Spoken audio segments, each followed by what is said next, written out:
Renungan di suasana wabah COVID-19. Judulnya, Sahabat yang Baik Amat Menentukan. Pembacaan kita diambil dari Lukas pasal 5 ayat 17 sampai dengan ayat yang ke-26. Mari kita dengarkan dan saya akan membaca untuk kita. Orang lumpuh disembuhkan. Pada suatu hari, ketika Yesus mengajar, ada beberapa orang Farisi dan ahli Taurat duduk mendengarkannya. Mereka datang dari semua desa di Galilea dan Judea dan dari Yerusalem. Kuasa Tuhan menyertai dia, sehingga ia dapat menyembuhkan orang sakit. Lalu, datanglah beberapa orang mengusung seorang lumpuh di atas tempat tidur. Mereka berusaha membawa dia masuk dan meletakkannya di hadapan Yesus. Karena mereka tidak dapat membawanya masuk berhubung dengan banyaknya orang di situ, naiklah mereka ke atap rumah, lalu membongkar atap itu dan menurunkan orang itu dengan tempat tidurnya ke tengah-tengah orang banyak tepat di depan Yesus. Ketika Yesus melihat iman mereka, berkatalah ia, "Hai saudara-saudara, dosamu sudah diampuni." Tetapi ahli-ahli Taurat dan orang-orang Farisi berpikir dalam hatinya, "Siapakah orang yang menghujat Allah ini? Siapa yang dapat mengampuni dosa selain daripada Allah sendiri?" Akan tetapi Yesus mengetahui pikiran mereka, lalu berkata kepada mereka, "Apakah yang kamu pikirkan dalam hatimu? Manakah lebih mudah mengatakan, 'Dosamu sudah diampuni,' atau mengatakan, 'Bangunlah dan berjalanlah'? Tetapi supaya kamu tahu bahwa di dunia ini Anak Manusia berkuasa mengampuni dosa." Berkatalah ia kepada orang lumpuh itu, "Kepadamu kukatakan, bangunlah, angkatlah tempat tidurmu dan pulanglah ke rumahmu." Dan seketika itu juga bangunlah ia di depan mereka, lalu mengangkat tempat tidurnya dan pulang ke rumahnya sambil memuliakan Allah. Semua orang di situ takjub, lalu memuliakan Allah. Dan mereka sangat takut, katanya, "Hari ini kami telah menyaksikan hal-hal yang sangat mengherankan." Demikian firman Tuhan.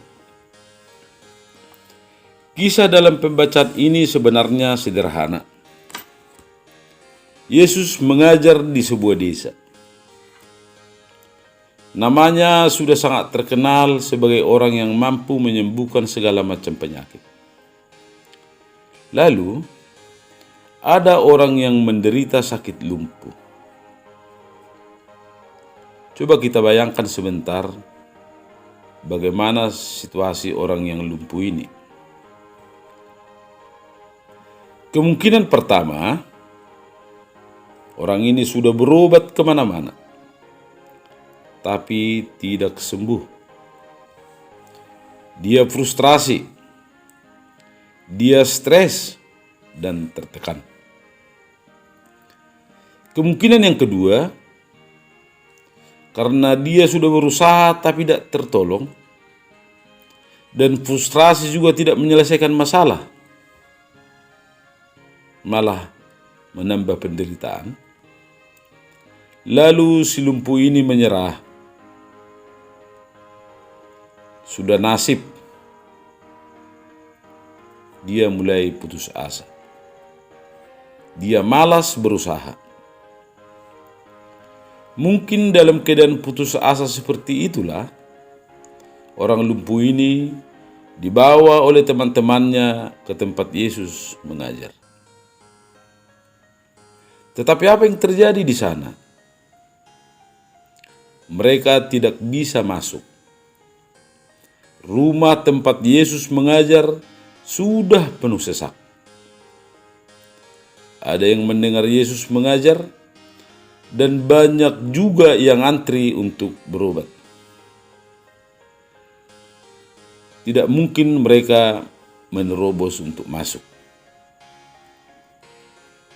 Dan bisa dibayangkan bahwa si lumpuh itu lebih putus asa lagi.